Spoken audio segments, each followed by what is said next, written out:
Platform के तहत ये तजवीज़ पहुँचनी चाहिए। बहुत शुक्रिया सिद्दीकी साहब, आपके वक्त का बहुत शुक्रिया।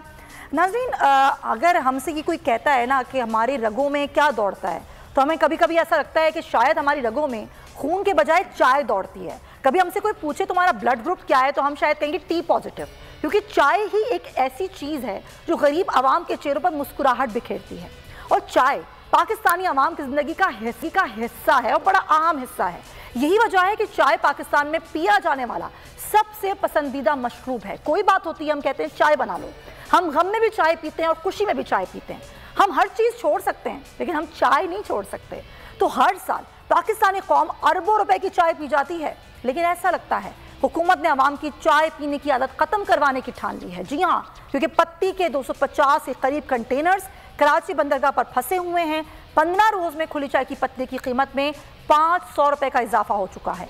170 ग्राम वाले दानेदार और इलायची पैक की कीमत 290 से बढ़ाकर 320 और 350 रुपये कर दी गई है। इतनी इजाफा मजीद होगा और ये चाय जो कि हम नहीं छोड़ सकते हैं, क्या ये छुड़वाने की कोशिश कामयाब होगी हुकूमत की? इस पर बात करेंगे। हमें ज्वाइन कर रहे हैं मोहम्मद ज़ीशान पराचा साहब, जो कि चेयरमैन हैं पाकिस्तान टी एसोसिएशन। पराचा साहब, बहुत शुक्रिया आपके वक्त का। एक तो पहला सवाल ये कि कितना मजीद इजाफा होगा? अभी 500 रुपये का इजाफा हुआ, सबसे बड़ी वजह इसकी क्या है? और लोग ये कह रहे हैं कि हुकूमत ने आपको मना किया था, उसके बावजूद आपने पत्ती इंपोर्ट कराई और कंटेनर्स फंस गए।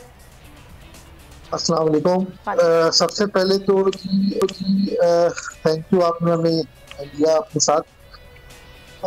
चाय जो है एक बहुत इम्पोर्टेंट और ज़रूरी फूड आइटम है पाकिस्तान के लिए। एक मतलब ये इसेंशियल आइटम है जो कि हर घर की और हर रोजमर्रा की ज़रूरत की चीज़ है, और इससे तो पूरा पाकिस्तान बखूबी वाकिफ है कि इसकी इम्पोर्टेंस क्या है और ये कहाँ कहाँ इस्तेमाल होती है और कितनी इम्पोर्टेंट है ये हमारी। आपका सवाल ये है कि ये चाय का कितना कंटेनर जो है वो कितने, अभी फिलहाल पोर्ट के ऊपर आज तक जो है वो 250 से 300 कंटेनर जो हैं वो अभी भी फंसे हुए हैं।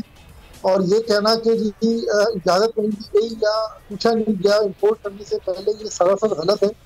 कोई इंटीमेशन नहीं दी गई चाय ट्रेडर्स को या किसी चाय इंपोर्टर को कि ये चाय ना मंगाए, बल्कि यहाँ तक के बहुत सी एलसीज जो हैं वो बैंक्स ने खोली हैं जब तक कि ये इशू पाकिस्तान और ये इशू जो ये बता दें, चले आप ये कह रहे हैं कि ऐसी कोई इन्फॉर्मेशन थी नहीं। 18 तारीख डिटेंशन चार्जेस कितने अब तक पड़ चुके हैं और क्या मजीद और भी इजाफा होगा तो कितना होगा पत्ते की कीमत में?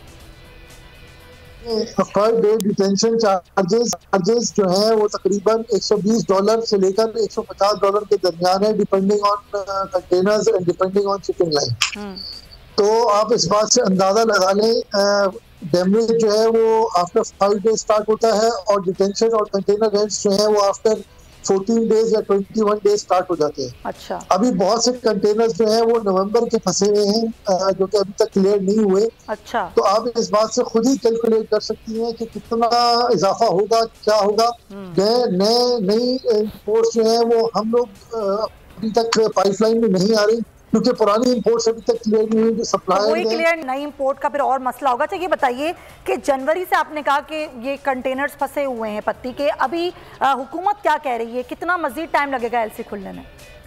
लेकिन जी अभी तक ये बात तो हमने स्टेट बैंक गवर्नर से मुलाकात जो हमारी फेडरेशन ऑफ पाकिस्तान के थ्रू हुई थी, federation Pakistan chamber of commerce and industry के थ्रू हुई थी, तो उसमें भी हमने यही सवाल उनसे किया था कि आप हमें क्लैरिटी दें कि आप चाहते क्या है, हमारे मसले कब तक सॉल्व होंगे और क्या होगा। लेकिन उन्होंने अब तक कोई ऐसी हमें क्लैरिटी नहीं दी है। यहाँ तक कि ये भी नहीं कहा कि एटलीस्ट आप हमें बता दें कि आगे क्या होगा, ताकि हम अपना राय अमल उसी तरह तय करें, उसी तरह हम अपने जो लोग हैं उनको लेकिन तय करने के लिए कोई सारे ठोस वजह बताई नहीं। मोहम्मद ज़ीशान साहब, बहुत शुक्रिया आपके वक्त का। नाज़रीन, प्रोग्राम का वक्त खत्म होता है, अपना बहुत ख्याल रखें। अल्लाह हाफ़िज़।